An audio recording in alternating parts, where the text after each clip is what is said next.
Hello बच्चों, आज के इस वीडियो में हम पढ़ेंगे पुष्यभूति डायनेस्टी ऑफ इंडिया, जो कि नॉर्थ इंडिया में थी। इसको वर्धन डायनेस्टी भी बोलते हैं। तो पुष्यभूति डायनेस्टी और वर्धन डायनेस्टी की पूरी हिस्ट्री आज हम पढ़ेंगे। इसमें हर्षवर्धन, बाणभट्ट, कंप्लीट स्टार्टिंग से लेकर लास्ट तक। तो आइए हम शुरू करते हैं। तो पुष्यभूति डायनेस्टी थी, उसको वर्धन डायनेस्टी भी बोलते हैं। वर्धन डायनेस्टी, हर्षवर्धन इसका मेन जो था किंग था, मोस्ट पावरफुल किंग हर्षवर्धन था। तो पुष्यभूति डायनेस्टी का जो फाउंडर था वो कहते हैं पुष्यभूति ही था। पुष्यभूति नाम का एक आदमी था, वो इसका फाउंडर था, संस्थापक पुष्यभूति डायनेस्टी का। ये मेंशन कर रखा है, बाणभट्ट ने कर रखा है मेंशन हर्षचरित में। ठीक है, तो पुष्यभूति डायनेस्टी थी ये 6th एंड 7th सेंचुरी में, 7th सेंचुरी की डायनेस्टी है ये। 6th और 7th सेंचुरी में ये डायनेस्टी रही थी।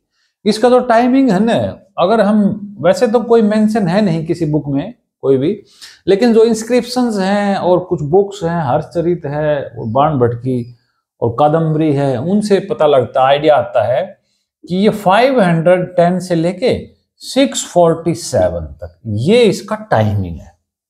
पुष्यभूति डायनेस्टी का टाइमिंग है ये इतना। बाद में 580 में, 580 के बाद, 580 के बाद ये मोस्ट पावरफुल हो जाता है पुष्यभूति डायनेस्टी। डायनेस्टी है, इसकी जो कैपिटल थी, राजधानी थी, वो पहले तो थी थानेसर। थानेश्वर है कुरुक्षेत्र के पास, ये एक बहुत पुराना हिस्टोरिकल सिटी है, ऐतिहासिक नगर है थानेसर, ये इसकी कैपिटल थी। बाद में इसको इन्होंने शिफ्ट कर दिया था कन्नौज। कन्नौज शिफ्ट कर दिया था, और कन्नौज का जो पुराना नाम है ना, वो था कान्यकुब्ज। कान्यकुब्ज बोलते थे, यही वर्ड बाणभट्ट ने भी यूज कर रखा है हर्षचरित में, और बाकी जो बुक्स हैं उसमें ये कान्यकुब्ज ही मेंशन है। कन्नौज का, कन्नौज उत्तर प्रदेश में है। कन्नौज बड़ा एम्पायर था एक, तो कन्नौज की डायनेस्टी थी, समझो ये। लेकिन स्टार्टिंग थानेसर से होती है। थानेसर के ये किंग थे सारे, वर्धन किंग्स बोलते हैं, पुष्यभूति किंग्स बोलते हैं। तो पहले मैं आपको बताऊंगा कि ये पुष्यभूति डायनेस्टी पावर में कैसे आई, इतनी पावरफुल कैसे हुई। इससे पहले हमारे इंडिया में गुप्त एम्पायर था, गुप्त एम्पायर बोलते हैं, गुप्त राज्य, गुप्त साम्राज्य, गुप्त एम्पायर था। ये बहुत पावरफुल था, पूरे नॉर्थ इंडिया में ये पूरा छाया हुआ था, और लगभग नीचे तक, महाराष्ट्र तक, उड़ीसा, बंगाल और पूरा अफगानिस्तान तक बहुत बड़ा साम्राज्य था इससे पहले। तो ये गुप्त एम्पायर के बाद, गुप्त साम्राज्य के बाद पुष्यभूति डायनेस्टी के लोग हैं, ये पावरफुल होते हैं। अब गुप्त एम्पायर का धीरे धीरे पतन होने लगा, फॉल होने लगा। गुप्त एम्पायर का पीरियड क्या मानते हैं, लगभग गुप्त एम्पायर का पीरियड हम मानते हैं 319 से 550 तक। ये था गुप्त एम्पायर का टाइमिंग, क्योंकि 319 में चंद्रगुप्त फर्स्ट बनता है किंग इंडिया का, चंद्रगुप्त। अभी गुप्त एम्पायर कौन सा है, ये गोल्डन पीरियड कहते हैं इंडिया का, गोल्डन पीरियड, बेस्ट पीरियड बताते हैं गुप्त एम्पायर को।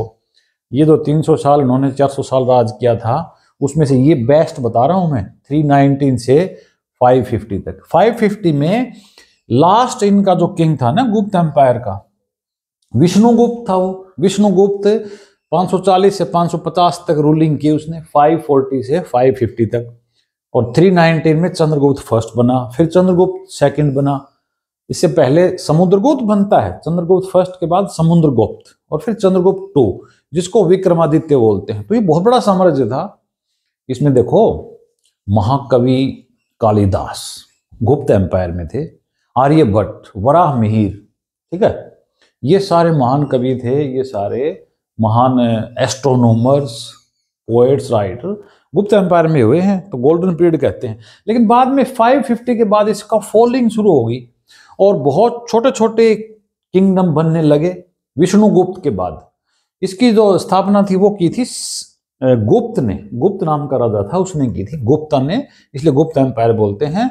फिर उसके बाद घटोत्कच बनता है, फिर चंद्रगुप्त फर्स्ट 319 से 550 तक ये मेन पावर में रहते हैं। तो फिर धीरे धीरे ये पुष्यभूति डायनेस्टी थी पावर में आने लगी। ठीक है, अब मैं आपको पहले ये बताऊंगा पुष्यभूति डायनेस्टी की शुरू से लेकर लास्ट तक हम पढ़ेंगे। पहले मैं आपको बताता हूं कि ये हमें जानकारी कहां से मिलती है, पुष्यभूति डायनेस्टी की जानकारी हमें कहां से मिलती है, उसका जो सोर्सेज है वो बताता हूं आपको। पहले सोर्सेज कौन कौन से हैं, फिर हम पूरे एक एक करके नरवर्धन से लेके पुष्यभूति के बारे में पढ़ेंगे, और फिर नरवर्धन से लेके हर्षवर्धन तक कंप्लीट। ये सभी एग्जाम में काम में आता है। देखो सोर्सेज पढ़ेंगे पहले हम, इसके स्रोत क्या क्या है, कहां कहां से ये जानकारियां मिलती है। तो पुष्यभूति डायनेस्टी यानी वर्धन डायनेस्टी की जानकारी का सबसे पहला जो सोर्स है वो है हर्षचरित। हर्षचरित नाम की बुक है। हर्षचरित लिखी है बाणभट्ट ने। बाणभट्ट हर्षवर्धन के दरबार में रहता था। ये हर्षचरित लिखी है तो काफी जानकारी हमें इसमें मिलती है। बाणभट्ट ने लिखी थी, ये 640 के आसपास ही पूरी हो गई थी। 640 एडी, सी बोलते हैं ना, क्रिश्चियन एरा। 640 में लिखी थी बाणभट्ट ने। ये पूरी हर्षचरित की बायोग्राफी है, कंप्लीट हर्षचरित की बायोग्राफी है ये। और इसकी हर्षवर्धन की बायोग्राफी है, कंप्लीट जीवनी है। इसमें जो बाणभट्ट है हर्षवर्धन की पूरी जो जीनियोलॉजी है, हिस्ट्री है, वो सारी बताता है। हालांकि इसमें थोड़ा सा एग्जेजरेशन तो है, क्योंकि बाणभट्ट था वो इसका कोर्ट पोएट था, दरबारी कवि था, तो वो अपने राजा की प्रशंसा तो करते ही हैं, अप्रिसिएशन तो करते ही, तो थोड़ा बढ़ा चढ़ा के कर रखा है। लेकिन इसमें काफी जानकारी हमें मिलती है हर्षवर्धन के बारे में और इस पूरी डायनेस्टी के बारे में। दूसरा जो सोर्स है वो है एक बुक सी यू की नाम की एक बुक है, और ये पूरा एक ट्रांसलेशन है ह्यून सांग का।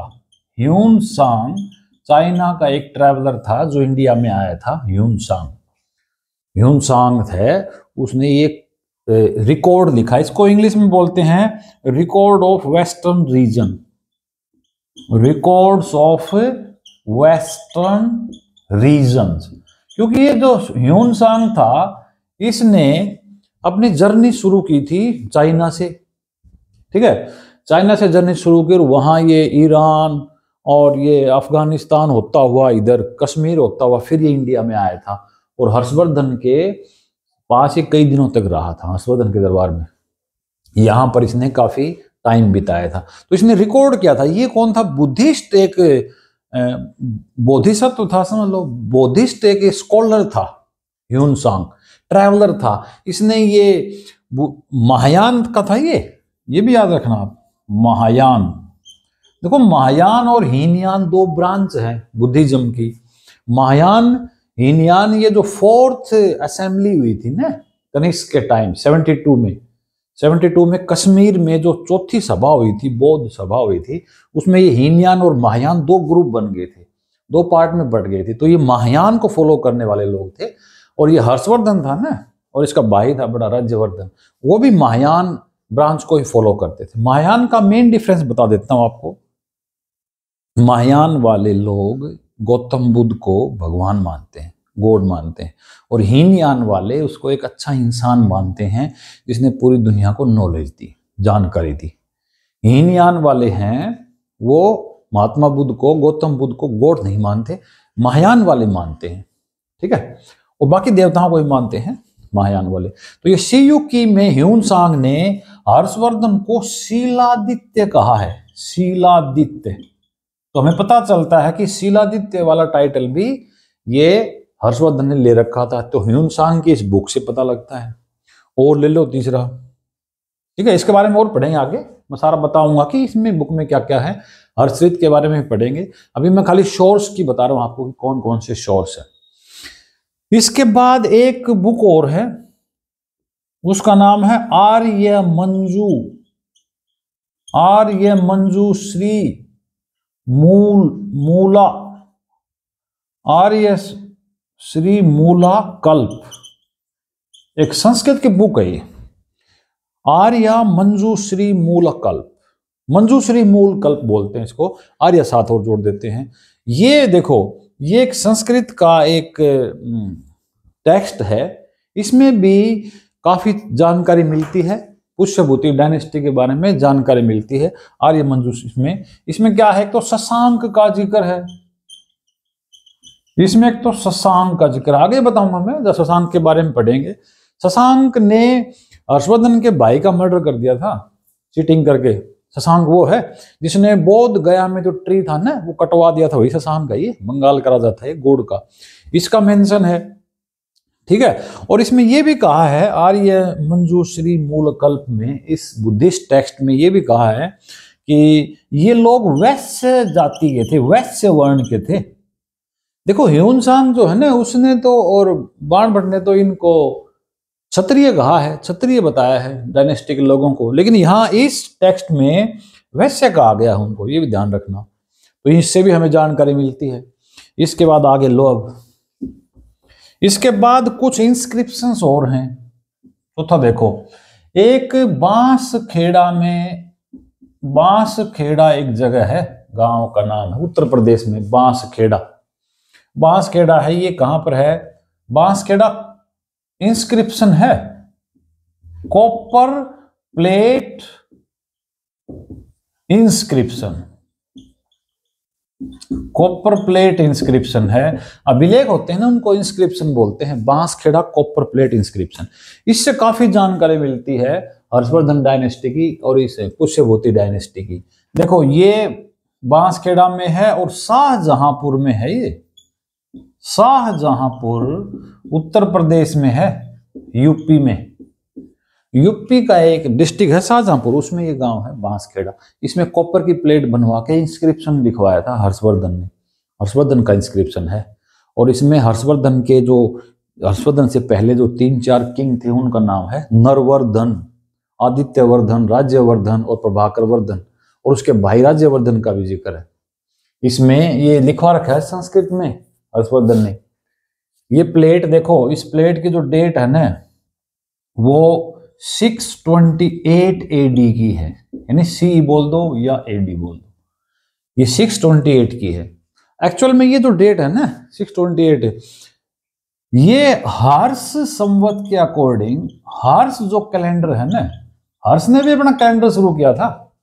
हर्ष जब गद्दी पे बैठा था थानेसर में पुष्यभूति डायनेस्टी में, तो उसने कैलेंडर शुरू किया था। वो हर्ष कैलेंडर शुरू होता है 606 से, 606 से हर्ष कैलेंडर शुरू होता है। और इस इंस्क्रिप्शन पे डेट लिखी हुई है 22 हर्ष टाइमिंग, हर्ष का जो टाइमिंग है वो 22 लिखा हुआ है, ठीक है। तो 22 अगर हम शुरू करेंगे तो ये, क्योंकि ये 606 में 22 जोड़ोगे तो 628 हो जाएंगे, ये हमारी डेट है क्रिश्चियन कैलेंडर। और ये जो 22 है ये लिख रखा था उसने, इसने हर्षवर्धन ने इस बांसखेड़ा वाले कॉपर प्लेट के ऊपर। तो इसमें क्या क्या है, नरवर्धन, नरवर्धन के बाद आता है राज्यवर्धन, राज्यवर्धन के बाद आदित्यवर्धन और फिर ये प्रभाकर वर्धन। और इसमें ये लिखा हुआ है कि राज्यवर्धन इसका जो बड़ा भाई था उसने देवगुप्त जो राजा था मालवा का, उसका मर्डर कर दिया। और उसके बाद देवगुप्त का एक साथी था शशांक, शशांक अभी बताया था ना, उस शशांक ने राज्यवर्धन का मर्डर कर दिया चीटिंग करके। तो इससे हमें काफी जानकारी मिलती है। एक और ले लो फिर, फिफ्थ, इसी के पास एक और है, बांसखेड़ा में जो कॉपर प्लेट इंस्क्रिप्शन है इसी के पास एक और है, उसका नाम है मधुबन, मधुबन इंस्क्रिप्शन है ये, मधुबन अभिलेख। ये मधुबन अभिलेख है, ये आजमगढ़ के पास है, उत्तर प्रदेश में है ये भी, क्योंकि ये उत्तर प्रदेश में था ना कन्नौज, इसलिए लगभग वही चीजें हैं सारी। हरियाणा में भी हैं, साम्राज्य तो बहुत बड़ा था इसका, पूरा नॉर्थ इंडिया में था। मधुबन इंस्क्रिप्शन है आजमगढ़ में, ये भी कॉपर प्लेट का ही है, कॉपर प्लेट पे लिखवाया हुआ था। इसमें हर्षवर्धन ने गांव का दान किया था ब्राह्मणों को, उसका मेंशन कर रखा है, लेकिन साथ में अपनी ये लाइनेज जो है ना, जीनियोलॉजी, अपनी जो हिस्ट्री है फैमिली की वो बता रखी है उसने। मधुबन इंस्क्रिप्शन आजमगढ़ में है। इसकी डेट थोड़ी आगे की है, 631 की है, 631 की है सीई की। 631 में ये इसने कॉपर प्लेट पे ये इंस्क्रिप्शन लिखवाया था। इसमें भी ऐसे ही है, सेम लैंग्वेज है, संस्कृत में है और सेम यही बातें हैं। जो नरवर्धन था फर्स्ट किंग, फिर राज्यवर्धन, फिर आदित्यवर्धन, फिर प्रभाकर वर्धन, और फिर राज्यवर्धन का मर्डर, राज्यवर्धन ने देवगुप्त को मार डाला और फिर शशांक ने फिर राज्यवर्धन को धोखे से मार दिया, वो सारा मेंशन है। तो यहां से पता लगता है मधुबनी और बांसखेड़ा इंस्क्रिप्शन, ये बहुत इंपॉर्टेंट है। इसके बाद आ जाओ आगे, फिर अभी सोनीपत और नालंदा जो है, दोनों जगह सोनीपत और नालंदा में 2 सील मिली हैं हर्षवर्धन के टाइम की। हर्षवर्धन के टाइम में मोहरे बनती थी, सील बनती थी, तो वो एक मिली है सोनीपत में। सोनीपत जो सील है उसका बहुत जिक्र आता है। सोनीपत सील जो है और ये कॉपर की है, ये कॉपर की थी, और एक नालंदा में, ये दोनों याद रखना आप। सोनीपत की सील हर्षवर्धन के टाइम की, एक नालंदा की सील।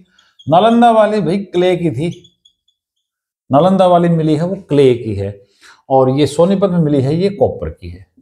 ठीक है, तो सोनीपत वाली में कई बार क्वेश्चन आते हैं कि हर्षवर्धन का फुल नेम कौन सी सील से पता लगता है, कहां पर यूज किया गया है। हर्षवर्धन का पूरा नाम, सोनीपत से सील मिली है, एक मोहर मिली है हर्षवर्धन के टाइम की, उस पर हर्षवर्धन का पूरा नाम है। देखो ह्यून सांग ने तो बताया है शिलादित्य, और बाणभट्ट ने भी अलग अलग महाराजा धीराज अलग अलग नाम यूज किए हैं, हर्षा। ठीक है, और इस सील में पूरा नाम है हर्षवर्धन, जो हम हिस्ट्री में पढ़ते हैं। ठीक है, सोनीपत सील में। और इसी में ही आदित्य की पूजा करने वाला, आदित्य वर्शिप, आदित्य जो लिख रखा है ना वर्ड, ये आदित्य का मतलब सन होता है, सन के लिए आदित्य यूज करते हैं। आदित्य की वर्शिप करने वाला, सूर्य की पूजा करने वाला भी इसमें लिख रखा है। सोनीपत वाले सील में कॉपर प्लेट थी ये, ठीक है, कॉपर की सील है, और ये फुल नेम पहली बार हर्षवर्धन का इसी में पता लगता है, और कहीं भी पूरा नाम नहीं है। ठीक है, अभी जो बांसखेड़ा और मधुबन बताया था ना इंस्क्रिप्शन उत्तर प्रदेश वाला, उसमें हर्षवर्धन के साइन भी हैं, उसमें साइन कर रखे हैं। ठीक है, ऐसी नालंदा की सील मिली है। ठीक है, उसमें भी हर्षवर्धन को है वो आदित्य के बारे में लिखा गया है, सेम है, ये क्ले की है और ये कॉपर की, इतना डिफरेंस है बस। ठीक है, और ले लो अब एक कुरुक्षेत्र में भी, कुरुक्षेत्र एंड वाराणसी इंस्क्रिप्शन बोलते हैं उसको, कुरुक्षेत्र एंड वाराणसी इंस्क्रिप्शन अभी मिला है। ये तो अभी 99 में बता रहे हैं, 99 में मिला है। कुरुक्षेत्र में एक थानेसर के पास एक प्लेट मिली है, वो इंस्क्रिप्शन है, ये कॉपर प्लेट की इंस्क्रिप्शन है।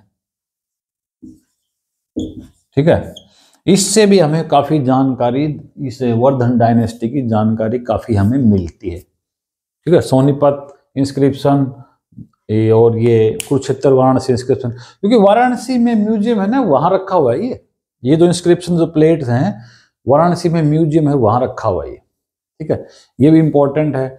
इसके अलावा देखो एक है एहोल इंस्क्रिप्शन, एहोल इंस्क्रिप्शन है। एहोल इंस्क्रिप्शन का मैंने अलग से वीडियो बना रखा है 10 मिनट का, वो जरूर देखना आप। 10 मिनट का वीडियो है एहोल इंस्क्रिप्शन, और एक बाणभट्ट का वीडियो भी अलग से बना रखा है, क्योंकि ऐसे वीडियो लंबा हो जाता है ना, इसलिए। एहोल इंस्क्रिप्शन है, एहोल इंस्क्रिप्शन भाई ये कर्नाटक में है, इसका पूरा वीडियो अलग से आप देख लेना, इसी में हरियाणा जिक्के वाली में मिल जाएगा और इंडिया जिक्के वाले में मिल जाएगा। एहोल इंस्क्रिप्शन क्या बताता है, पुलकेशियन II ने, पुलकेशियन II था चालुक्य का, कर्नाटक के राजा थे ये पुलकेशियन II, चालुक्य बादामी किंग बोलते हैं इनको। ये महाराष्ट्र में और कर्नाटक में, यहाँ पर इनका राज था। पुलकेशियन II ने हर्षवर्धन को हरा दिया था, ये मेंशन किया गया है वहां, डिफीटेड हर्षा। हर्ष को हरा दिया था पुलकेशिन II ने। ठीक है, यहां पर लड़ाई हुई थी, नर्मदा के पास लड़ाई हुई थी, उसको बोलते हैं बैटल ऑफ नर्मदा। ये है विंटर ऑफ 618 619, 618 619 में हर्ष के टाइम में ही ये लड़ाई हुई थी। और हर्षवर्धन के जो हाथी थे उनकी डेथ हो गई थी, बहुत ज्यादा हाथी मारे गए थे। तो हर्षवर्धन ने फिर ट्रीटी कर ली थी और ये बात कर ली थी कि भी नर्मदा रिवर है ये हमारी बाउंड्री रहेगी, नर्मदा के साउथ में तुम्हारा चालुक्य डायनेस्टी रहेगी, पुलकेशिन II का रूल रहेगा, और नर्मदा के नॉर्थ में पूरा हर्षवर्धन का रहेगा। तो ये ऐहोल इंस्क्रिप्शन से पता लगता है। ठीक है, इसके अलावा और भी सोर्सेज हैं, वो हमें देखो बाणभट्ट ने बुक लिखी थी, बाणभट्ट ने बुक लिखी थी हर्षचरित, उससे पता लगता है। तो हर्षवर्धन ने भी तो बहुत सारी बुक्स लिखी थी, हर्षवर्धन की भी तो बुक हैं। हर्षवर्धन की बुक से पहले आपको बताता हूं मैं, मंदसौर में भी एक इंस्क्रिप्शन मिला है, मंदसौर में इंस्क्रिप्शन मिला है। राजा महाराजा पहले ये बहुत लिखवाते थे। ये इंस्क्रिप्शन मिला है मंदसौर है मध्य प्रदेश में, क्योंकि मध्य प्रदेश तक राज था पूरा, MP मंदसौर डिस्ट्रिक्ट है मध्य प्रदेश में, वहां पे इंस्क्रिप्शन मिला है। इसमें क्या है, इसमें भी आदित्यवर्धन है ना, आदित्यवर्धन दादा था हर्षवर्धन का, आदित्यवर्धन है, वो वर्धन डायनेस्टी का राजा है, थानेसर का राजा है, ये आया था वर्धन किंग है, आदित्यवर्धन थानेसर का राजा है, ये लिखा हुआ है, इससे पहले का है ये। हर्षवर्धन का फादर प्रभाकर वर्धन, उससे पहले का है, आदित्यवर्धन के बारे में मेंशन है, ये दादा था हर्षवर्धन का। तो मंदसौर इंस्क्रिप्शन है। उसके अलावा देखो ये 3 बुक हैं, 3 बुक हैं जो हर्षवर्धन ने ही लिखी ऐसा कहते हैं। कुछ स्कॉलर्स हैं, इतिहासकार हैं, अलग भी बातें हैं, लेकिन हर्षवर्धन की मानते हैं। देखो ये नागानंद है, एक नागानंद है, एक प्रियदर्शिका है, नागानंद प्रियदर्शिका, और एक है रत्नावली। ये 3 बुक हैं, ये तीनों बुक ऐसा कहते हैं हर्षवर्धन ने लिखी है, उसका ही प्रमाण मिलता है। कोई भी और 1-2 स्कॉलर कहते हैं इसका कोई दरबार में कोई राइटर था धवक नाम से, उसने लिखी है, लेकिन हमेशा हिस्ट्री में यही पढ़ा जाता कि नागानंद प्रियदर्शिका रत्नावली ये तीनों संस्कृत में लिखी हुई बुक हैं, प्ले हैं, जो कि हर्षवर्धन ने लिखे थे। तो इसमें हर्षवर्धन ने लगभग काफी जानकारी दी है। इसमें है तो स्टोरीज, प्ले हैं, लेकिन उसमें कहीं बीच बीच में मेंशन है, एरिया का नाम है, कहीं किंग का नाम है, ऐसे मेंशन है, तो इससे भी जानकारी मिलती है। तो सबसे बड़ा सोर्स तो है हर्षचरित, जो बायोग्राफी है किसकी, बाणभट्ट की। बाणभट्ट ने जो बायोग्राफी लिखी थी। सोनीपत इंस्क्रिप्शन, नालंदा सोनीपत में सील मिली है, उसमें पूरा नाम हर्षवर्धन का पेपर में आता है कई बार। नालंदा में क्ले की सील मिली थी, ये आता है। ठीक है, और बाकी मैंने बता दिया आपको, ये हर्षवर्धन CU की बता दिया, हंसांग ने लिखी थी बुक, उसमें वो शिलादित्य कहा है। अब हम शुरू करते हैं। ये सारे सोर्सेज हैं जिनसे जितने भी जानकारी आप पढ़ते हैं ना कहीं भी गूगल पे या कहीं भी कोई बुक में, वो सारी यहीं से ली गई है। बाकी सारा है अंदाजा लगाया है, बाकी सारा गैस अंदाजा लगाया है कि ऐसे ऐसे होगा। ठीक है, अब हम शुरू करते हैं। तो पुष्यभूति डायनेस्टी का जो फाउंडर था वो कहा जाता है पुष्यभूति को ही। हालांकि पुष्यभूति का कोई भी मेंशन नहीं है कि कब ये राजा बना, किस टाइम इसने फाउंडेशन की, कोई मेंशन नहीं है कहीं भी। खाली बाणभट्ट ने अपनी बुक में लिख रखा है, हर्षचरित में बाणभट्ट ने लिख रखा है कि पुष्यभूति डायनेस्टी का जो फाउंडर था वो पुष्यभूति नाम का एक आदमी था, जो सन की पूजा करता था, सूर्य के उपासक थे, सन वर्शिप करने वाले थे। ये जो आदित्य वर्ड होता है ना, आदित्य को, सन को आदित्य बोलते हैं हिंदी में, और ये दिवाकर बोलते हैं, प्रभाकर बोलते हैं, ठीक है, दिनाकर बोलते हैं। पुष्यभूति डायनेस्टी का ये समझ लो फाउंडर था। ये तो मैंने थोड़ी देर पहले बताया था आपको। ठीक है, इसका कोई ज्यादा मेंशन नहीं है। उसके बाद जो रिकॉर्ड में आता है, अभी जो हमारे पास जो इंस्क्रिप्शंस हैं, बुक्स हैं, उसमें जो नाम आते हैं, वो पहला नाम आता है नरवर्धन। ठीक है, नरवर्धन का नाम आता है। नरवर्धन कहते हैं फर्स्ट रूलर था जिसका मेंशन है, इस डायनेस्टी का फर्स्ट रूलर था नरवर्धन। और इसकी डेट कोई है नहीं आसपास, लेकिन लगभग इस इंस्क्रिप्शन से और जो कुछ सील्स मिली हैं या हर्षचरित में कुछ लिखा हुआ है उसको पढ़कर देखें तो लगभग ये हम अंदाजा लगा सकते हैं कि 510 से लेके 525 तक इसका राज रहा होगा। ये कहीं मेंशन नहीं है, लेकिन अंदाजा लगा सकते हैं हम कि इसके बाद ही अर्ली 6th सेंचुरी में स्टार्टिंग हुआ था। 510 से 525 तक ये राज किया नरवर्धन ने। और ये नरवर्धन था, इसकी वाइफ थी, उसका नाम था वज्रिनी, वज्रिनी नाम था। ये कहां पर लिखा हुआ है, ये कैसे पता लगता है? ये जो बांसखेड़ा और मधुबन वाले जो इंस्क्रिप्शन है उत्तर प्रदेश में, जो कि हर्षवर्धन ने छपवाई थी और गांव को दान में दिया था ब्राह्मणों को, उसने वो लिखवाया था प्लेट पे, उस पे लिखा हुआ है, पूरा रिकॉर्ड है, नरवर्धन, उसकी वाइफ वज्रिनी, और ये अपने आप को टाइटल दे रखा था महाराज। इसने अपने आप का टाइटल दे रखा था महाराज, नरवर्धन और वाइफ वज्रिनी। लेकिन ये इतना पावरफुल नहीं था क्योंकि ये गुप्ता एम्पायर था ना, अभी पूरा खत्म नहीं हुआ था ना। वो तो 550 के बाद थोड़ा सा डाउन होता है, तो फिर बाकी जो किंग है ना, प्रभाकर वर्धन, थोड़े से पावर में आ जाते हैं अभी। लेकिन ये समझ लो इतने पावरफुल नहीं थे। एक छोटा सा एरिया था थानेसर का, वहां पर रूलिंग करते थे, ज्यादा बड़ा एरिया नहीं था। दूसरा जो किंग है, फर्स्ट किंग इसको लगा लो क्योंकि ये तो फाउंडर है, ये पुष्यभूति तो फाउंडर है, लेकिन इसका मेंशन सिर्फ इतना ही है, बाण भट्ट ने लिख रखा है हर्षचरित में कि पुष्यभूति है वो फाउंडर था, बस उसके अलावा कोई जानकारी नहीं है। और इसने भाई सूर्य की पूजा करता था, ये लाइन लिख रखी है, सन वॉरशिपर है, और कोई मेंशन नहीं।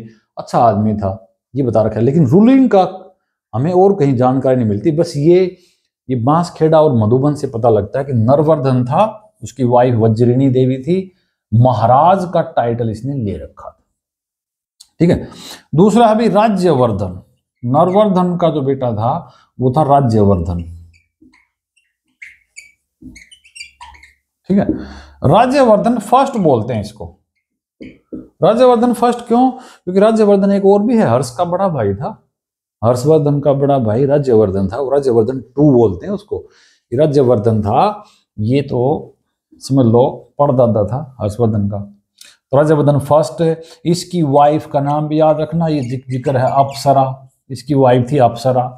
ठीक है, ये भी सन के पूजा करते थे, सन वॉरशिपर थे, सूर्य की पूजा करने वाले थे, ये भी अप्सरा थी। इसने भी अपना जो टाइटल था ना महाराज ही था। ये सारे महाराज ही टाइटल ले रहे थे 3 शुरू के, है ना। उसके बाद फिर जो हर्षवर्धन का फादर था उसने अपने आप का टाइटल लिया था महाराजा धीराज, वो थोड़ा पावर में था। तीसरा जो था वो था आदित्यवर्धन। आदित्यवर्धन राजा बना फिर, ठीक है, थर्ड किंग जो बना। फर्स्ट नरवर्धन, वज्रिनी उसकी वाइफ, फिर अप्सरा राज्यवर्धन की वाइफ, ये भी महाराज ही था। ठीक है, ये हर्षवर्धन राज्यवर्धन फर्स्ट बोलते हैं इसको, क्योंकि राज्यवर्धन वो ये जो प्रभाकर वर्धन था वो अपने बेटे का नाम राज्यवर्धन रखता है अपने दादा के नाम पे। तो आदित्यवर्धन की जो वाइफ थी वो थी भाई महासेन गुप्त। महासेन गुप्त थी, ये तो मगध का राजा था ना, उसकी ये बेटी थी महासेन गुप्त। महासेन गुप्त भाई भी था इसका, और उसका नाम भी महासेन गुप्त ही था। गुप्त साम्राज्य था, मगध की प्रिंसेस थी ये। मगध जो राज्य था, मगध की राजकुमारी थी, मगध की राजकुमारी थी महासेन गुप्ता। तो मगध से ये मैट्रिमोनियल रिलेशनशिप हो गए, ये वैवाहिक संबंध हो गए आदित्यवर्धन के इस डायनेस्टी के। तो थोड़ा सा ये पावरफुल हो गया, थोड़ा थोड़ा यहां पर थोड़ा सा स्टेप बढ़ने लगा। ये दोनों तो बहुत कमजोर थे, समझो, नाम के थे। जब आदित्यवर्धन की शादी होगी महासेन गुप्त से, जो गुप्त साम्राज्य की राजकुमारी थी, मगध की राजकुमारी थी, और तो थोड़ा सा पावरफुल हो गया।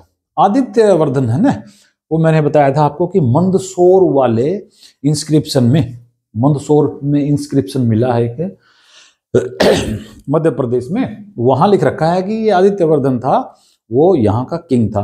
तो इसमें डेट देख लो, ये राज्यवर्धन 525 से 550 तक, ठीक है। और ये जो आदित्यवर्धन था ये 550 से 580, यहां तक ये सारे सारे केवल महाराज का ही टाइटल लिया हुआ था इसने भी। आदित्यवर्धन भी महाराज ही था, उसने टाइटल महाराजा धीराज नहीं लिया। लेकिन ये महासेन गुप्त से शादी करने के बाद थोड़ा सा उनको, क्योंकि उनके साथ लिंक हो गए ना, फैमिली रिलेशनशिप हो गए, वैवाहिक संबंध हो गए उस राज्य के साथ, तो थोड़ा सा पावर में आ गया। अब जो फोर्थ है ना, वो कहते हैं फर्स्ट रियल रूलर था। फर्स्ट रूलर तो नरवर्धन है स्टार्टिंग का, लेकिन ऐसा कहते हैं जो हर्षवर्धन का फादर था प्रभाकर वर्धन, ये फर्स्ट रूलर था। प्रभाकर वर्धन, प्रभाकर वर्धन राजा था वहां का। तो प्रभाकर वर्धन कब से कब तक रहा? 580 से लेके ये 605 तक, ये 580 से लेके 605 तक। तो पहला पावरफुल किंग ये था प्रभाकर वर्धन, जो हर्षवर्धन का फादर था, ये हर्षवर्धन का दादा था, ग्रैंडफादर। ये फर्स्ट पावरफुल रूलर तो इसी को कहते हैं, फर्स्ट पावरफुल रूलर। कहां का? इस डायनेस्टी का, पुष्यभूति डायनेस्टी का फर्स्ट पावरफुल था प्रभाकर वर्धन। इसने देखो भाई सिंध में हूणों को हराया था इसने, ये भी याद रखना। इसने जो हूण आए थे ना इंडिया पे अटैक करने, हूण लोगों को इसने डिफीट किया था, इसके बारे में लिख रखा है। सिंध है और ये गांधार है, ये सारा जिक्र है कि इसने पूरे एरिया पे कंट्रोल कर लिया था प्रभाकर वर्धन ने। प्रभाकर वर्धन का हम पढ़ते हैं, इनके 3 बच्चे थे प्रभाकर वर्धन के। इसके बाद हर्षवर्धन की स्टोरी वो शुरू हो जाती है।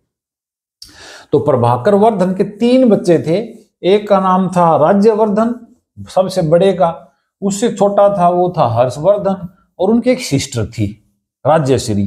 3 बच्चे हैं, तीनों का जिक्र है। बाण भट्ट ने भी कर रखा है और भी कई जगह है, ह्यूनसांग ने भी कर रखा है, बाण भट्ट ने भी कर रखा है। तो प्रभाकर वर्धन के 3 बच्चे थे। ये प्रभाकर वर्धन वाला जरूर याद रखना। Prabhakar Vardhan first powerful ruler. इनके 3 बच्चे हैं। एक का नाम था राज्यवर्धन। राज्यवर्धन कौन सा हो गया? ये 2। राज्यवर्धन सेकंड हो गया ये, राज्यवर्धन सेकंड, क्योंकि राज्यवर्धन तो एक पहले भी था ना, नरवर्धन के बाद राज्यवर्धन, फिर आदित्यवर्धन, और फिर ये प्रभाकर वर्धन। प्रभाकर वर्धन के 3 बच्चे थे, एक राज्यवर्धन, दूसरा हर्षवर्धन। हर्षवर्धन जिसके बारे में तो पूरा पढ़ना है हमें। और एक इनकी सिस्टर थी, 3 बच्चे थे ये। सिस्टर थी राज्यश्री। राज्यश्री इनकी बहन का नाम था, सिस्टर का नाम था राज्यश्री। तो प्रभाकर वर्धन ने अपनी लड़की की जो शादी थी, राज्यवर्धन थे और ये बड़ा भाई था, छोटा था। और राज्यश्री की जो शादी थी, इन्होंने मोखरी, एक एम्पायर था पास में ही, गंगा नदी के किनारे पर इलाहाबाद के पास एक मोखरी साम्राज्य था। मोखरी भाई, एक तो कन्नौज का साम्राज्य, ठीक है, और कन्नौज का साम्राज्य था ये। और ये यहाँ जो ये लोग थे ना पुष्यभूति वाले, ये थानेसर के राजा थे। और मोखरी के राजा की, मोखरी का जो राजा था वो था ग्रहवर्मन। ग्रहवर्मन बोलते हैं, ग्रहवर्मा भी बोलते हैं। ग्रहवर्मन से शादी कर दी राज्यश्री की। मोखरी का राजा था वो, मोखरी किंगडम का, कन्नौज का राजा समझ लो ये। तो ग्रहवर्मन, ये कन्नौज में कन्नौज इसकी कैपिटल थी। कन्नौज कैपिटल थी मोखरी की, मोखरी एम्पायर था इधर। तो कोई ये तो थानेसर वाला तो है हरियाणा में, उत्तर प्रदेश के आसपास का था ये। इससे आगे उत्तर प्रदेश में जाएंगे तो आगे फिर ये मोखरी वाला साम्राज्य है कन्नौज, ये था। उस टाइम बहुत सारे छोटे छोटे जो किंगडम थे बने हुए थे, ग्रहवर्मन था ये, ठीक है। तो ग्रहवर्मन वाली स्टोरी बताएंगे, पहले राज्यवर्धन की करते हैं। अब प्रभाकर वर्धन ने क्या किया? प्रभाकर वर्धन ने राज्यवर्धन को भेज दिया हूणों से लड़ाई करने के लिए। हूण दोबारा फिर आते रहे बार बार, और हमेशा प्रभाकर वर्धन ने इन्हें हराया। राज्यवर्धन को भेजा, तो हूणों को हरा के जब ये राज्यवर्धन वापस आया तो 605 में प्रभाकर वर्धन की डेथ हो गई थी। प्रभाकर वर्धन की तबीयत खराब हो गई, बीमार था वो, और उसके बाद 605 में उसकी डेथ हो जाती है प्रभाकर वर्धन। और फिर वापस आके देखता है राज्यवर्धन, तो फिर उसका मन नहीं रहता राजा बनने का, तो वो अपने भाई हर्षवर्धन से कहता है कि भाई तू संभाल ले, मैं तो अब बुद्धिस्ट मॉन्क बनूंगा, बुद्धिस्ट बौद्ध भिक्षु बनूंगा, और मैं तो भगवान की पूजा करूंगा महात्मा बुद्ध की, और शांति चाहिए मुझे। तो फिर वो हर्षवर्धन मानता नहीं, वो राज्यवर्धन से कहता रहता है। कुछ दिनों बाद पता चलता है राज्यवर्धन को कि मोखरी का जो इनका ब्रदर इन लॉ था, जीजाजी, जो सिस्टर का जो हस्बैंड था ग्रहवर्मन, उसको मार डाला है शशांक ने और देवगुप्त ने मिलके। शशांक कौन था? शशांक बार बार आएगा। शशांक मैंने बताया था जिसने बोध गया में जो ट्री था ना वो कटवा दिया था। ये वेस्ट बंगाल में इसका एम्पायर था छोटा सा एक, उस एम्पायर को बोलते थे गॉड एम्पायर, गॉड किंगडम था वेस्ट बंगाल का, वहां का राजा था ये। और मोखरी के साथ इनकी लड़ाई चलती रहती थी, मोखरी और गौड़ साम्राज्य के आपस में तनातनी रहती थी। और जब ग्रहवर्मन से शादी कर दी राज्यश्री की तो ये और नाराज हो गया। इसने बाद में क्या किया, इसने शशांक ने जब पता चला कि प्रभाकर वर्धन की डेथ होगी और ये बच्चे हैं दोनों, ये कहाँ से संभालेंगे, ठीक है, इनका रिलेशन तो आपस में पता था उसको, शादी कर रखी है, दोनों एक हैं, ये बच्चे हैं, तो उसने ग्रहवर्मन को मार डाला, ग्रहवर्मन पे अटैक करके, और कन्नौज पे कब्जा कर लिया शशांक ने, जो गौड़ किंग था, वो गौड़ साम्राज्य का। जब ये बात पता चली राज्यवर्धन को तो इसने फिर, और गौड़ किंगडम था ना, उसने एक मालवा का राजा था उससे भी बात कर रखी थी। मालवा का किंग था देवगुप्त। देवगुप्त और शशांक दोनों ने मिलकर मारा था ग्रहवर्मन को कन्नौज में। कन्नौज के राजा का मर्डर कर दिया, जो मोखरी साम्राज्य नाम था, कैपिटल कन्नौज है, उसको मर्डर कर दिया शशांक ने। और देवगुप्त था मालवा का, गुजरात और राजस्थान के बॉर्डर पर ऐसे बना हुआ साम्राज्य पहले, मालवा प्लेटो के पास ही, और शशांक ने मार डाला। जब ये बात पता चलती है तो राज्यवर्धन फिर राजा बनने के लिए तैयार हो जाता है, और थानेसर का नेक्स्ट राजा बन जाता है राज्यवर्धन। वो कहता है मैं देखता हूँ। तो 605 से 606 तक 1 साल ही रहा था, 1-1.5 साल ही रहा था, इसका इतना ही मेंशन है, ठीक है। क्योंकि जब राज्यवर्धन ने अटैक किया देवगुप्त पे, तो देवगुप्त को तो मार डाला राज्यवर्धन ने देवगुप्त को मार डाला, क्योंकि जो शशांक था ना उसने ग्रहवर्मन को मार दिया, और जो राजश्री थी उसकी बहन थी उसको किडनैप करके जेल में डाल दिया था, उसको इम्प्रिजन कर दिया, जेल में डाल दिया। बाद में छुड़ा के वहां से भाग गई थी, ये विंध्याचल में रही थी, मध्य प्रदेश में कई फॉरेस्ट में, ठीक है। तो जब वहां पहुंचा तो देवगुप्त का तो मर्डर कर दिया राज्यवर्धन ने, और उसके बाद शशांक की तरफ गया तो शशांक ने पहले ही रणनीति बनाई, चीटिंग की उसने। शशांक ने कहा कि मैं तुम्हारे साथ ट्रीटी करने को तैयार हूं, संधि करने को तैयार हूं, तुम मेरे से बात करो मिलके, ऐसा मैसेज भेजा। जब राज्यवर्धन शशांक से मिलने गया तो शशांक ने धोखे से उसको मार डाला, चीटिंगली राज्यवर्धन का मर्डर कर दिया शशांक ने। अब राज्यवर्धन की डेथ होगी, शशांक वहां कन्नौज में था। राज्यश्री जो थी ना वो विंध्याचल के फॉरेस्ट में, ये उसमें है सारा मेंशन, हर्षचरित में लिख रखी है सारी स्टोरी, ये कहीं और कहीं मेंशन नहीं है। विंध्या के जो फॉरेस्ट है मध्य प्रदेश में, क्योंकि मध्य प्रदेश वाला एरिया पास ही पड़ता है ना उधर, वहां पर चलेगी वो, और वो वहां पर ही छुप के रहने लगी, क्योंकि हस्बैंड की डेथ होगी, ठीक है। उसको पता चला कि उसके भाई को ही मार डाला है, राज्यवर्धन को ही मार डाला उन्होंने, तो बेचारे बहुत परेशान हो गए। अब हर्षवर्धन जो है वो किंग बनता है। ये राज्यवर्धन वाली जो स्टोरी है ना, शशांक ने राज्यवर्धन को मारा, राज्यवर्धन ने पहले देवगुप्त को तो मार दिया, देवगुप्त और शशांक दोनों को मारने निकला था, लेकिन देवगुप्त को मार दिया। शशांक चालाकी से उसको अपने पास बुलाता है और उसको धोखे से मार देता है। यही बात लिखी हुई है बांसखेड़ा वाले इंस्क्रिप्शन में, और मधुबन वाला इंस्क्रिप्शन है ना उसमें सारा लिख रखा है। तो फैमिली की लाइनेज है, नरवर्धन, राज्यवर्धन, आदित्यवर्धन, प्रभाकर वर्धन, और दोनों भाइयों का जिक्र है इनका। हर्षवर्धन ने लिखवाया था वो संस्कृत में, तो वो मेंशन है यहाँ, ठीक है। अब ये शशांक को हर्षवर्धन ढूंढने शुरू करता है। हर्षवर्धन पे आ जाओ। अब 606 तक राज्यवर्धन रहा किंग, अब किंग बन जाता है हर्षवर्धन, और यही सबसे मेन और पावरफुल किंग था हर्षवर्धन। हर्षवर्धन का पढ़ेंगे अब, ठीक है। हर्षवर्धन का पढ़ते हैं। देखो हर्षवर्धन किंग कब बनता है? हर्षवर्धन किंग बनता है 606 में, और ये रहता है 647 तक। 647 क्रिश्चियन एरा तक रहता है, ठीक है। ये इसका मेंशन है, ठीक है। ये 606 कभी क्लियर नहीं है अभी हिस्ट्री में कहीं भी 606, लेकिन अंदाजा लगाया गया है कुछ हिस्ट्री से, हर्षचरित से, ह्यूनसांग की जो बुक है, रिकॉर्ड है CUK से, ये लगभग 606 ही है, ठीक है। हर्षवर्धन ये था लास्ट हिंदू किंग, इसको कहते हैं कि लास्ट हिंदू किंग था, क्योंकि उसके बाद ये मुस्लिम रूलर्स आ जाते हैं, वो मुस्लिम रूल शुरू हो जाता है बाद में। फिर बीच में थोड़ा सा था, और राजपूत वाले, पृथ्वीराज चौहान वाले वो रहते हैं, लेकिन बाद में फिर ये, इसलिए इसको लास्ट हिंदू किंग बोलते हैं। पावरफुल, पूरा ये पूरे उत्तर भारत का राजा था ये। इसके लिए एक वर्ड है, वो पुलकेशियन ने जो लिखवा रखा था ना, ए होल में इंस्क्रिप्शन है, जो वो रवि कीर्ति नाम का एक पोएट था पुलकेशियन 2 का, उसने लिखा था वो एहोल वाला इंस्क्रिप्शन। उसमें हर्षवर्धन के लिए एक लाइन है, उसके लिए है सकल उत्तर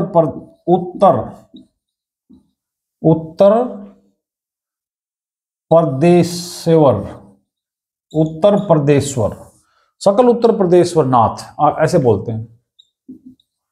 सकल उत्तर प्रदेश, उत्तर भारत नाथ, पूरा जो उत्तर प्रदेश है, उत्तर का जो प्रदेश है भारत का, उसका नाथ है, स्वामी है। हर्षवर्धन के लिए यूज किया गया है ये वर्ड, सकल उत्तर प्रदेश्वर नाथ, ऐसे वर्ड यूज करके, संस्कृत में है वो, ठीक है। तो हर्षवर्धन समझ लो ये लास्ट किंग था थानेसर का, ये भी समझ लो, थानेसर का लास्ट किंग था, और कन्नौज का भी ये समझ लो, थानेसर का लास्ट किंग था, कन्नौज का भी लास्ट ही था लगभग समझ लो, क्योंकि बाद में किसी किंग का कोई मेंशन है नहीं हिस्ट्री में। हर्षवर्धन, अब हर्षवर्धन जब किंग बनता है, गद्दी संभालता है हर्षवर्धन, तो उसके सामने देखो कैसा साम्राज्य मिला है हर्षवर्धन को। फादर की डेथ होगी, उसके बाद जो बड़ा भाई था राज्यवर्धन टू बोलते हैं उसको, क्योंकि उनका परदब्दा भी था राज्यवर्धन 2 का मर्डर कर दिया शशांक ने, सारी व्यवस्था चरमरा गई। और ये बेचारा 16 साल का ही था जब किंग बना, 16 ईयर्स, 16 साल का था किंग बना। ये बेचारा 6-7 साल तक लड़ाई झगड़े में रहता है, अपना एस्टैब्लिशमेंट, पीस एस्टैब्लिशमेंट करने में, शांति बनाने में ही लगा रहता है कई साल तक। तो कहते हैं ये 612 के बाद ये इसने अपना राज्याभिषेक किया, ऐसा कहते हैं, मेंशन है 612 के आसपास इसने। 606 में तो थानेसर का राजा बन गया था, लेकिन यहाँ पे डिस्टर्बेंस रहा। वो राज्याभिषेक होता है, मुकुट पहनाते हैं पूरा वो करके, वो सारा 612 में बताते हैं। 16 साल का था ये। अब इसका पहला काम था अपनी सिस्टर को ढूंढना, पहला काम था राज्यश्री को जो किडनैप कर लिया था, अरेस्ट कर रखा था शशांक ने जेल में, वो थी नहीं वहां क्योंकि वो फॉरेस्ट में चली गई थी, ठीक है। तो इसने राज्यश्री को ढूंढा, रेस्क्यू किया, अपनी बहन को बचाया उसने, रेस्क्यूड। और इसमें एक जो बुद्धिस्ट मॉन्क था, हर्षवर्धन देखो दोनों धर्म वाला था, शिव जी की पूजा करता था, भगवान शिव की, और साथ में ये ह्यूनसांग के कारण वो फिर उसने बुद्धिज्म भी अपना लिया था, महायान वाला, महायान बुद्धिस्ट का फॉलोवर भी था हर्षवर्धन। लेकिन ये नहीं है कि बाकी हिंदुओं को गाली देता था, ऐसा नहीं है। ये हमेशा भगवान शिव की पूजा करता था, और ये बौद्ध भिक्षु थे उनका भी आदर करता था। महात्मा बुद्ध की भी उसने फोटो बनवाई है, मंदिर भी बनवाए हैं हिंदुओं के। और राजश्री को रेस्क्यू किया वो दिवाकर मित्र, देखो दिवाकर मित्र नाम का एक मेंशन है हर्षचरित में ही। दिवाकर मित्र नाम का एक साधु था, मोंक था, बुद्धिस्ट साधु था, उसकी हेल्प से राज्यश्री को ढूंढ लेता है हर्षवर्धन। और अपनी बहन, उसकी बहन बहुत खुश होती है हर्षवर्धन को देख के। बड़ा भाई तो मर गया था राज्यवर्धन, और फादर की भी डेथ हो गई थी, और ये किंग शशांक ने उसको वहां से भगा दिया था, वो सब कुछ लूट गया था। अब भाई को देख के खुश होती है। हर्षवर्धन कहता है तुम वापस चलो वहीं कन्नौज, ठीक है, वापस कन्नौज चलो, अपनी बहन को मनाता है। तो दोनों हैं, फिर हर्षवर्धन तो है, हर्षवर्धन चला जाता है कन्नौज में, और वहां पहले कन्नौज का जो कब्जा कर रखा था शशांक ने, उसको वहां से भगाता है, कन्नौज पे अटैक करता है वो। शशांक वापस भाग जाता है गौड़ साम्राज्य में, वेस्ट बंगाल में अपने वापस। और यहां राज्यश्री को कहता है कि तुम संभालो, लेकिन राज्यश्री मना कर देती है। और वहां जो मंत्री थे, मिनिस्टर थे कन्नौज के साम्राज्य में, वो हर्षवर्धन से कहते हैं कि आप ही राजा बन जाइए यहाँ के। तो अपनी बहन को ढूंढने के बाद वो कन्नौज का राजा बन जाता है, कन्नौज का किंग बन जाता है। कन्नौज को कान्यकुब्ज बोलते थे, ठीक है। हर्षवर्धन बन जाता है, थोड़ा सा मतलब मन तो नहीं था इसका, लेकिन बाद में मान जाता है। और फिर ये कन्नौज में ही आ जाता है, थानेसर से अपनी कैपिटल है वो भी शिफ्ट कर लेता है, ठीक है। कन्नौज से अपनी कैपिटल है वो शिफ्ट कर लेता है थानेसर से, यहां आने के बाद, और पूरा मर्ज कर लेता है, थानेसर और कन्नौज दोनों को मर्ज कर लेता है, ठीक है। और यहां से इसका साम्राज्य शुरू होता है। तो हर्षवर्धन की ज्यादातर जानकारी वो हमें हर्षचरित से मिलती है। अब हम हर्षवर्धन की और बातें पढ़ते हैं, हर्षवर्धन के बारे में, ठीक है। अपनी बहन को छुड़वाने के बाद उसने क्या क्या काम किए देखो। अब हर्षवर्धन के बारे में ये लिखा जाता है कि हर्षवर्धन ने देखो सिंध वाला एरिया ये पूरा कंट्रोल कर रखा था, गांधार वाला भी, ठीक है, बंगाल, बिहार। हालांकि बंगाल का तो देखो बताता हूं आपको, बंगाल, बिहार और उड़ीसा,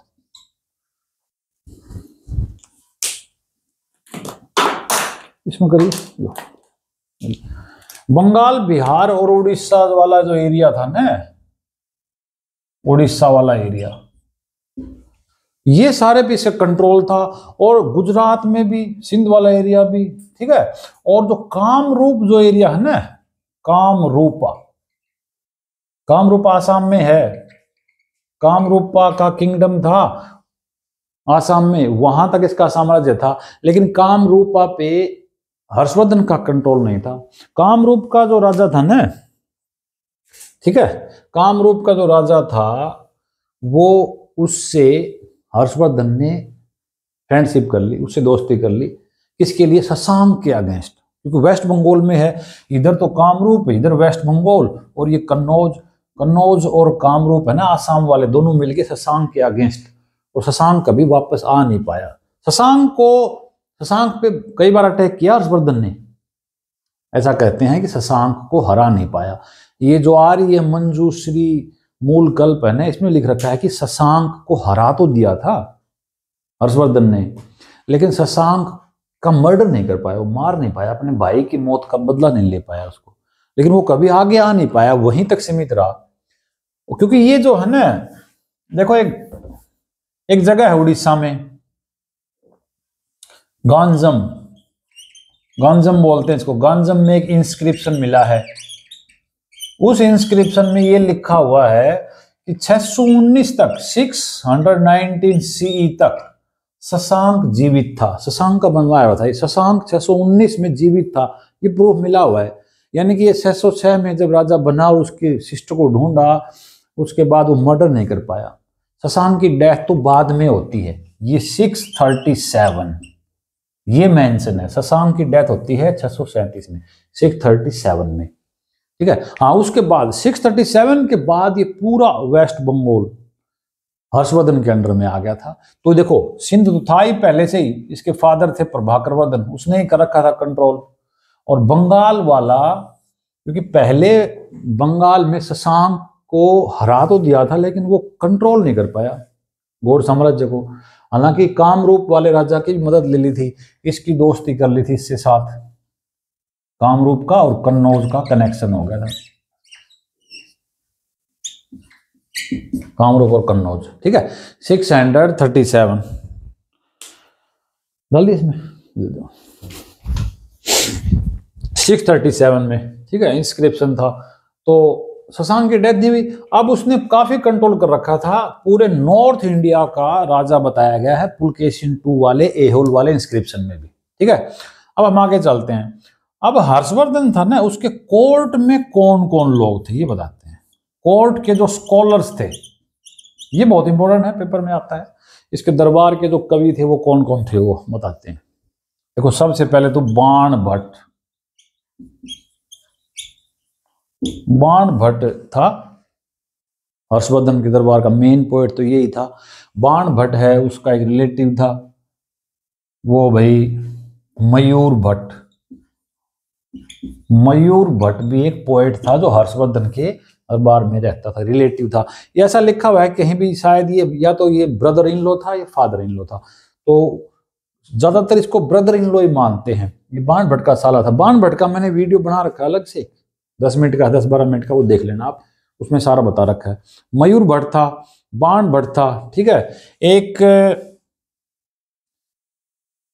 ये हरिदत्त, हरिदत्त नाम का भी एक पोइट है, स्कॉलर था हरिदत्त। एक जयसेन था जो बुद्धिस्ट था, जयसेन था ना, जयसेना, ये बुद्धिस्ट एक मोंक था, बुद्धिस्ट स्कॉलर था। हरिदत्त संस्कृत का था।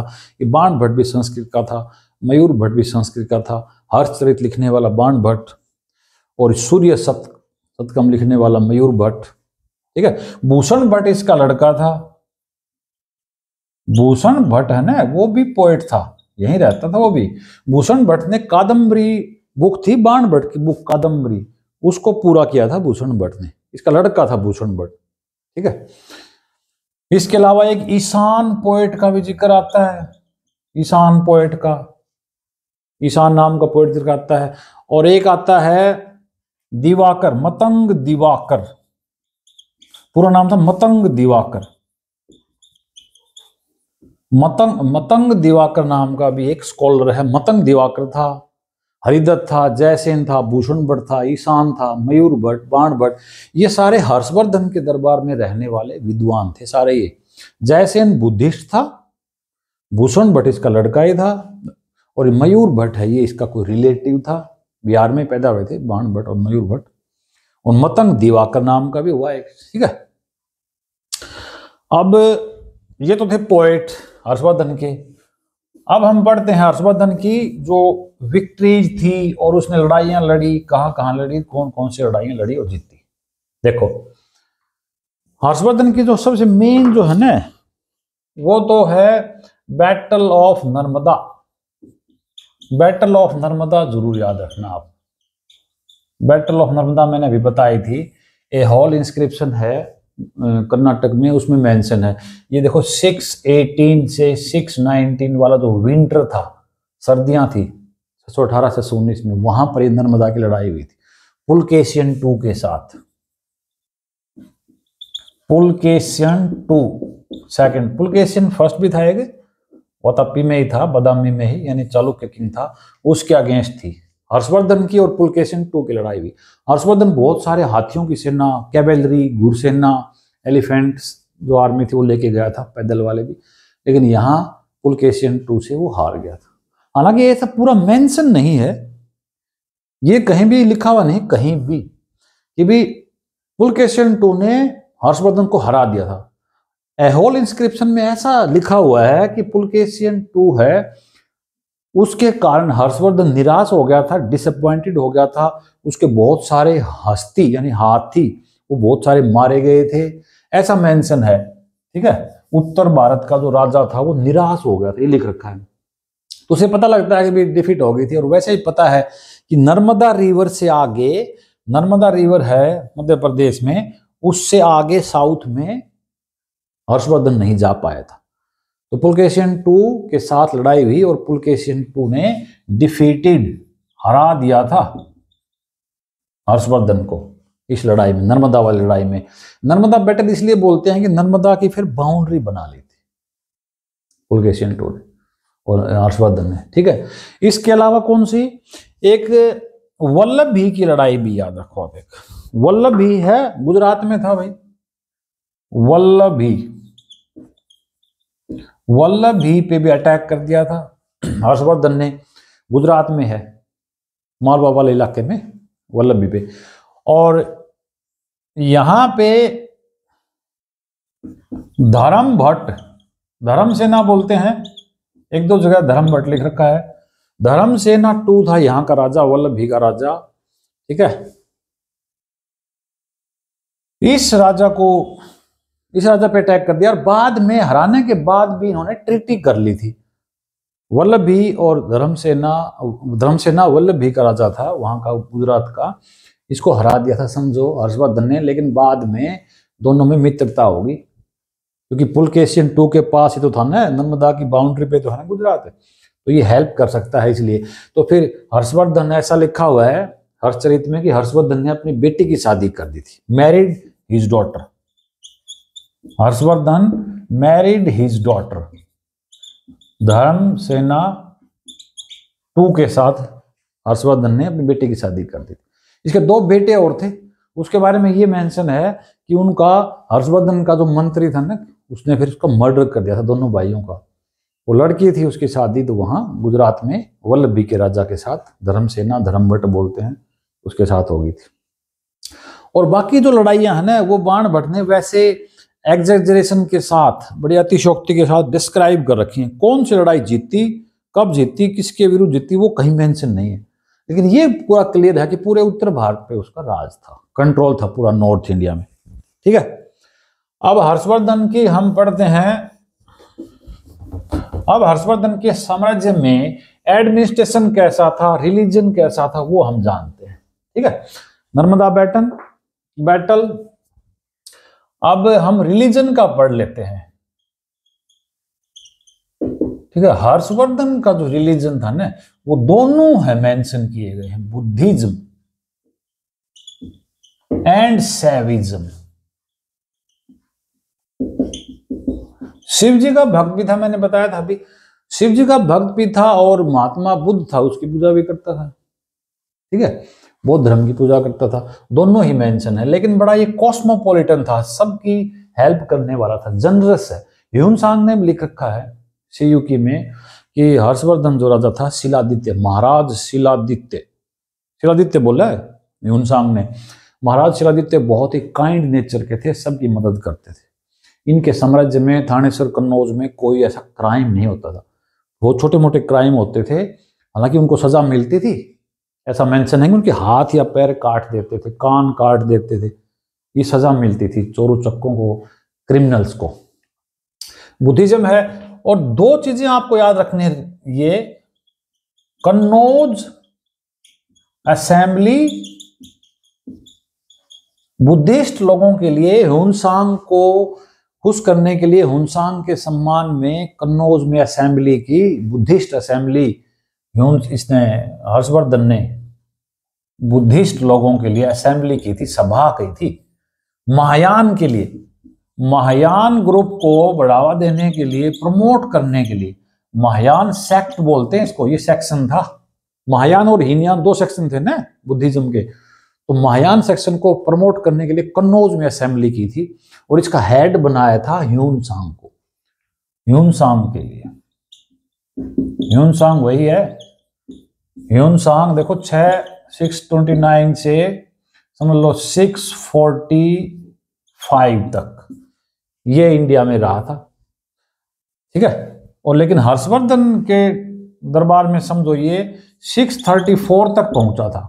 ये आइडिया लगा रहे हैं, कहीं मेंशन नहीं, ये तो मेंशन है कई जगह, सीयूकी में मेंशन है 629, क्योंकि वो लिख रखा है ना, ह्यून-सांग जब हर्षवर्धन गद्दी पे बैठा है तो 4 साल का था ह्यून-सांग। ह्यून-सांग का जो बर्थ है वो 602 है, ठीक है, और डेथ है वो ये है, 62 साल का था, 62 साल की डेथ हुई थी। और ये जब यहाँ ये कहते हैं कि जब ये चला इंडिया पहुंचा 27 साल का था, 27 का, उस हिसाब से तो ये 29 में आया ना, इसलिए अंदाजा लगा रखा है कि ये तो इंडिया आने का टाइम और ये जाने का टाइम। लेकिन हर्षवर्धन के दरबार में वो 643 तक रहा था, 634 में आया था, क्योंकि वो कश्मीर और कई जगह घूमता फिरता आया था ना, फिर कन्नौज पहुंचा था। अब यहां थानेसर में नहीं रहता था हर्षवर्धन, कन्नौज में रहता था ना, वो कैपिटल थी। तो ह्यूनसांग के लिए इसने ये कन्नौज में असेंबली की। ये असेंबली का डेट याद रखना 643 क्रिश्चियन एरा वाली डेट है। इसके बाद एक सभा और की, देखो धर्म की बात कर रहे हैं हम, रिलीजन की, कितना प्रमोट करता था वो। हर्षवर्धन ने भाई 41 साल तक राज किया था, 41 ईयर्स तक। देखो 606 से 647 तक 41 साल तक राज किया था, तो धर्म का भी बढ़ावा दिया। दूसरी असेंबली और है, एक तो एक कन्नौज वाली, और दूसरी और याद रखना एक, ये है प्रयाग असेंबली। प्रयाग असेंबली की थी इसने ह्यूनसांग के लिए ही। महायान ब्रांच है बुद्धिज्म की, उसको प्रमोट करने के लिए। 2 असेंबली फेमस हैं, कॉम्पिटिशन एग्जाम में आता है, जो अच्छी तैयारी कर रहे हैं बच्चे उनके लिए है। कन्नौज असेंबली 643 में और प्रयाग असेंबली 644 में क्रिश्चियन एरा इसमें की थी। और ये यहां पर हर्षवर्धन एवरी 5 ईयर, हर 5 साल में करता था ये। हर 5 साल में मेले लगते थे यहाँ, एवरी 5 ईयर्स यहां बड़े बड़े सम्मेलन होते थे और फेयर लगते थे। और ऐसा कहते हैं कुंभ मेले की शुरुआत ये हर्षवर्धन ने करवाई थी, समझ लो। हालांकि बहुत पुराना है वैसे तो। कुंभ का मेला लगता है ना प्रयाग में। 3 रिवर हैं, गंगा, यमुना और सरस्वती, तीनों का वो कन्फ्लुएंस है, संगम है हरिद्वार में। अभी चल रहा है ना, अभी चलेगा, फरवरी तक चलेगा अभी। तो ये कुंभ मेला जो है, कुंभ फेयर है, उसकी शुरुआत यहीं से हुई थी, समझो। इसको प्रमोट किया था प्रयाग में असेंबली की, बुद्धिस्ट लोगों के लिए। कन्नौज और प्रयाग दोनों असेंबली आप याद रखना, रिलीजन की बात होगी। अब आप बात कर लेते हैं एडमिनिस्ट्रेशन की। हर्षवर्धन का जो प्रशासन था वो कैसे चलाता था, एडमिनिस्ट्रेशन कैसा था हर्षवर्धन के टाइम में उत्तर भारत में। तो भी देखो, हर्षवर्धन से पहले था गुप्ता एम्पायर, गुप्त साम्राज्य था। गुप्त साम्राज्य में जैसा सिस्टम था लगभग वैसा ही ये जो पुष्यभूति डायनेस्टी है इसके सारे सिस्टम थे, लगभग वैसे ही। तो देखो, इसका एडमिनिस्ट्रेशन की बात करें, प्रशासनिक काम कैसे होते थे। प्रशासनिक काम जो सारे थे हर्षवर्धन के, उसमें सबसे स्मॉलेस्ट यूनिट थी भाई। जैसे हमने कंट्री बना रखी है, फिर स्टेट है, डिस्ट्रिक्ट है, ब्लॉक है, ऐसे क्या सिस्टम था एडमिनिस्ट्रेशन का, प्रशासन का। स्मॉलेस्ट यूनिट थी विलेज। जो गांव है वो सबसे छोटी यूनिट होती थी, ग्राम बोलते इसको, ग्राम, ठीक है। ग्राम है वो सबसे छोटी यूनिट होती थी। फिर भाई भुगती होती थी, भुगती। भुगती का तो पेपर में भी आता है कई बार। भुगती भी एक यूनिट थी।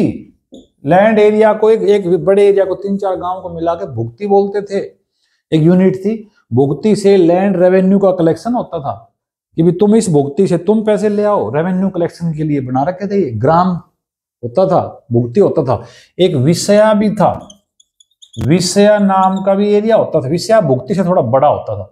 ये भी एडमिनिस्ट्रेशन की यूनिट थी बड़ी। सबसे छोटी ये विलेज, ग्राम, फिर भुगती, फिर विषया होता था। और एक भोग भी होता था, भोग वाला एरिया भी था। भोग भी एक यूनिट था। और इस भोग से जो रेवेन्यू कलेक्शन करता था, जो इंचार्ज होता था, उसको हर्षवर्धन ने नाम दे रखा था भोगपति। भोगपति, ठीक है, ये भोगपति नाम था उसका। तो ये एडमिनिस्ट्रेशन था हर्षवर्धन का। हर्षवर्धन के टाइम में ये जो टैक्स कौन कौन से लेते थे ये और देख लो आप, टैक्स वाली बात और सुन लो। टैक्स में सबसे पहले तो था एक भाग। भाग नाम का टैक्स होता था। ये भाग था भाई 1/6 पार्ट ऑफ प्रोड्यूस।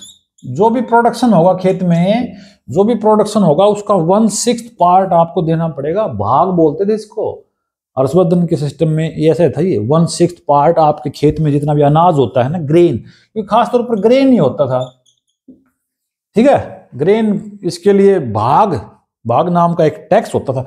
ये सारे टैक्सेस बता रहा हूं मैं अब। कर यानी कि इनकम का सोर्स क्या था हर्षवर्धन के लिए। क्रिमिनल्स को भी फाइन करते थे, क्रिमिनल्स के ऊपर भी फाइन लगता था, वो भी इनकम का साधन था। बाकी लैंड रेवेन्यू है ना, जो लगान लगता था, लैंड रेवेन्यू, वही था मेन चीज। तो उसमें था एक भाग, भाग का मतलब है 1/6 पार्ट, 1/6, 1/6 पार्ट आपको खेत का जो प्रोडक्शन हुआ है वो जमा करना पड़ेगा, देना पड़ेगा ग्रेन का।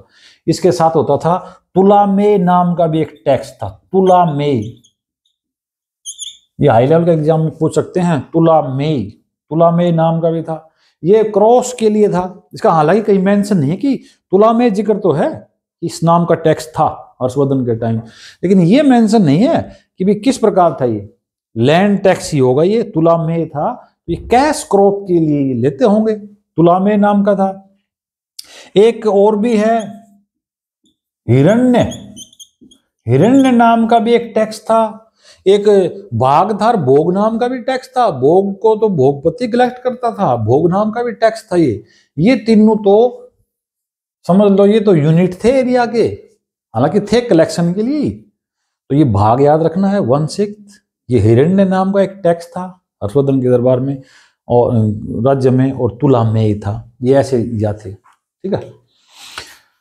तो ये एडमिनिस्ट्रेशन होगा, एडमिनिस्ट्रेशन रिलीजन। तो हर्षवर्धन इंडिया का, नॉर्थ इंडिया का, ये समझ लो लास्ट हिंदू किंग था, लास्ट हिंदू राजा था।